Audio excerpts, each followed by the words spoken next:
Hello শিক্ষকবৃন্দ ও শিক্ষার্থীবৃন্দ, আপনাদের জন্য আজকে আমি একটি খুবই চমকপ্রদ আকর্ষণীয় একটি ক্লাস নিয়ে হাজির হয়েছি। আজকের ক্লাসটি হচ্ছে এআই টুলস দিয়ে কিভাবে একটি অটো প্রেজেন্টেশন তৈরি করা যায় এক ক্লিকই মাত্র। তো চলুন আমরা দেখে আসি কিভাবে এই কাজটি করা সম্ভব। আমরা যে সকল শিক্ষকরা প্রেজেন্টেশন তৈরি করতে ভয় পাই বা প্রেজেন্টেশন তৈরি করতে ইচ্ছুক না, তাদের জন্য আজকের এই ক্লাসটি।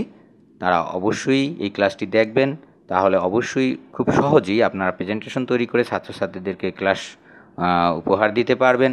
তো চলুন আর কথা নয়, আমরা শুরু করি। এজন্য আমাদের একটি জিমেল লাগবে। আমরা আমাদের প্রথমে জিমেলটি ওপেন করব। জিমেলটি ওপেন করার পরে আমরা এআই টুলসের একটি ব্যবহার শিখব। এখানে আমি দেখেন লিখতেছি ব্রিক্স টিচার। গুগল ক্রোমে গিয়ে লিখবেন ব্রিক্স টিচার্স বা টিচার লিখলেও হবে। তো এখানে আমি চলে এসেছি ওয়েবসাইটে। দেখেন Brisk teaching AI assistance for teachers Chrome web store. অবশ্যই এই লেখাটি দেখে আপনারা ক্লিক করবেন, অন্য কোনো লেখায় ক্লিক করলে কিন্তু কাজ হবে না। তো আমরা চলে এসেছি, এরপর আমরা অ্যাড টু ক্রোমে ক্লিক করব। তাহলে আমাদের এই এআই টুলসটি আমাদের এক্সটেনশন হিসেবে চলে আসবে। অ্যাড এক্সটেনশনে ক্লিক করব। আমরা অলরেডি আমাদের কাজ কিন্তু প্রায় হয়ে গেছে। তো এবার আমরা কি করব দেখে নেই। আমরা প্রথমে এটাকে সাইন ইন করব, টিক চিহ্ন দেব, কন্টিনিউ উইথ গুগল। আমার নির্দিষ্ট জিমেলে এটা কিন্তু সাইন ইন হয়ে যাবে কন্টিনিউ উইথ গুগল দিলে। আমি এখানে আমার ইমেলটিকে সিলেক্ট করে দিলাম, আপনিও আপনার ইমেলটি সিলেক্ট করে দেবেন, তাহলেই কাজটি হয়ে যাবে অতি সহজেই। কন্টিনিউতে ক্লিক করলাম, এরপরে আবার কন্টিনিউ। এরপরে আমি যে কাজটি করব, এই যে আমার এখানে কিন্তু এক্সটেনশনটি এসে পড়েছে।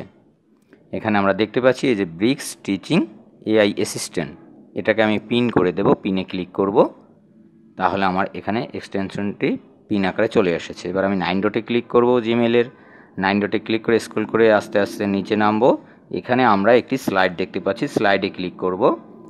এরপরে একটু ওয়েট করব স্লাইডটি ওপেন হওয়ার জন্য। আমরা এখন ব্ল্যাঙ্ক প্রেজেন্টেশনে ক্লিক করব। ব্ল্যাঙ্ক প্রেজেন্টেশনে ক্লিক করলে আমাদের অনেকগুলো স্লাইড আসবে, তার মধ্যে এআই টুলসের আইকনটি দেখা যাবে। আইকনে ক্লিক করব, ক্রিয়েটে ক্লিক করব।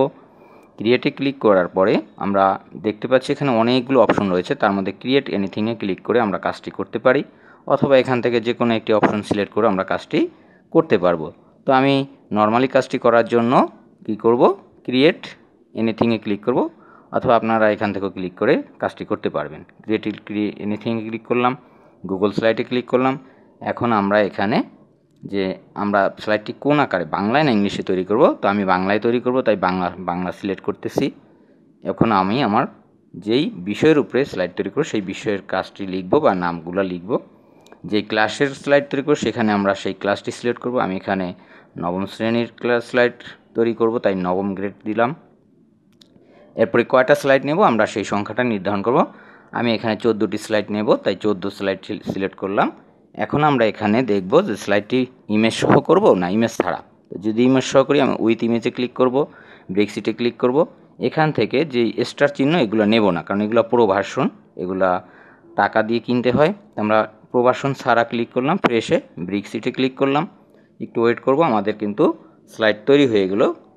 এবার আমরা এডিটও করতে পারি ইচ্ছা করলে। স্লাইডটাকে আমরা এডিট করার জন্য এখানে সিলেক্ট করলাম স্লাইড, এরপরে ইচ্ছা করলে কিন্তু লেখা যায়। আমরা এটাকে ফাইল থেকে ডাউনলোড করব, ফাইল মেনু থেকে ডাউনলোডে ক্লিক। এখান থেকে আমরা যে কোনো ফরম্যাটে এটাকে সেভ করতে পারি বা ডাউনলোড করতে পারি। আমার কিন্তু ডাউনলোড হয়ে গেছে, আমি এটা ওপেন করলাম পিডিএফ ফরম্যাটে।